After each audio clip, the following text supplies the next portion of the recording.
Palace for Politics, coming back again. Right now we're going to get some insight from Mr. Sizwe Mpofu-Walsh, SMWX.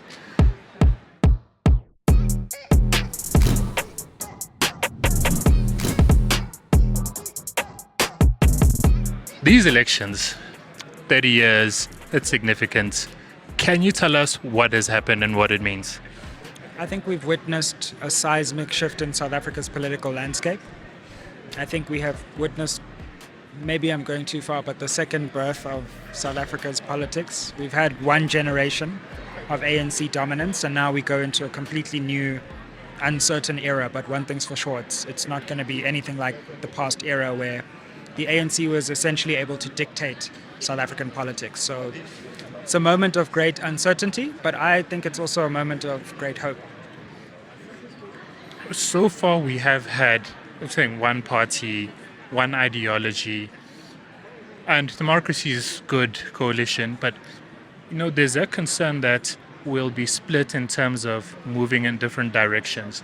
Is that something that's a real concern, or is it just being blown up? Well, I think it's a real concern. But ultimately, elections divide because everybody attacks one another, and each person and each party is feeling, in some ways, defensive.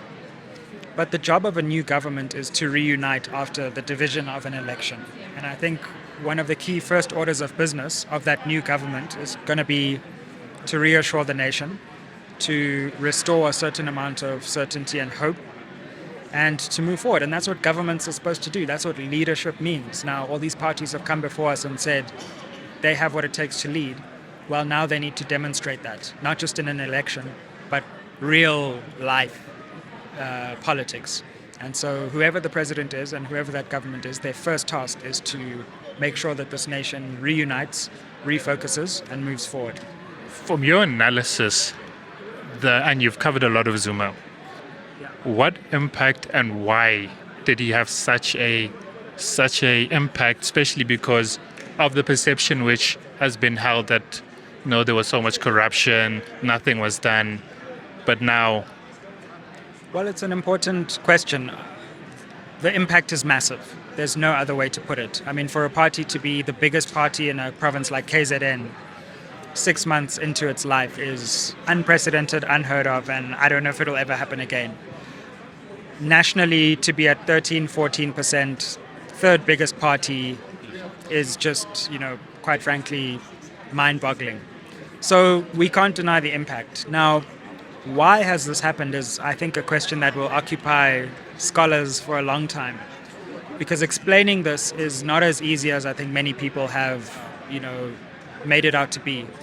Yes, we have a former president who's very popular in KZN. Yes, we have a certain form of identity politics going on. Yes, we have ANC factional politics. But I'm not sure all of that explains fully what has happened here. I think the MK, number one, played a very interesting strategy that I haven't seen before, which is they worked in silence. And when they were ready completely, they then came out of the shadows. What we normally have is a party that comes out of the shadows and then starts building structures. The MK did it in the reverse order, and I think that was a brilliant idea, to make all your mistakes when no one is watching, and then when you're ready, you come out of the shadows. And Zuma has a long history of underground ANC activity, so he knows how to work underground, and he clearly demonstrated that. I think the other thing is that the MK had a message, and we shouldn't avoid that message resonated with a lot of people. It was an interesting message. It was about the ANC losing its way, the liberation movement of the country needing to be restored, and more ambitious redistribution. But they also allied that with a social conservatism, which maybe the ANC hasn't had. So they united a social conservatism with at least a rhetorically progressive economic message. And it clearly resonated with a lot of people. ANC has positioned itself as a socialist, communist party in that space. but there's talk that its implementation has been different from that. Is it something that you'd agree with, and what would one say you've seen that puts one on the right? Yeah, well, I'm not sure that the ANC itself knows where it is anymore. One minute it's socialist, the next minute it's talking about investors. And I think it's most perfectly summed up, all of these ambiguities, in Cyril Ramaphosa himself, right? Number one, a union leader, but also a billionaire. And that's the ANC for you, right? It's all of those things at once. And I think to some extent, it becomes a weakness when you don't know what you stand for and people don't know what you stand for either. So I don't know where the ANC stands, and I'm not sure it does either. But sometimes they use that to their advantage. So they appear left to those who want them to be left, and they appear right to those who want them to be right. In terms of the definition of left and right, I look at it across three different dimensions. So I think there's the economic left and right, the social left and right, and the political left and right. So the economic left is redistribution, greater state participation in the economy, constraining the market if you believe that the market should allocate resources, and the right is the opposite of that. Small state, let the market reign, don't redistribute intentionally, the private forces will do it for you. Socially, I think the left is liberal in terms of identity, is liberal in terms of gender, is liberal in terms of sexual rights, and the right is the opposite. Politically, which I think is interesting, how I would define it in South Africa is the constitution is the center. And those who criticize the constitution because it hasn't done enough, and who think that there should be a change in democratic institutions on the left, and those who think the constitution goes too far are on the right. So that's how I think of left and right in South Africa. So once again, you're very learned. You've done a lot of research in this. What do you think is a model that would work for South Africa given our demographics and our makeup? Well, for me, I think it's actually more a question of timing. I don't actually go in for it should be communist forever and ever, amen, or market-led forever and ever, amen. I think economics, politics has moved forward in the last 50 years.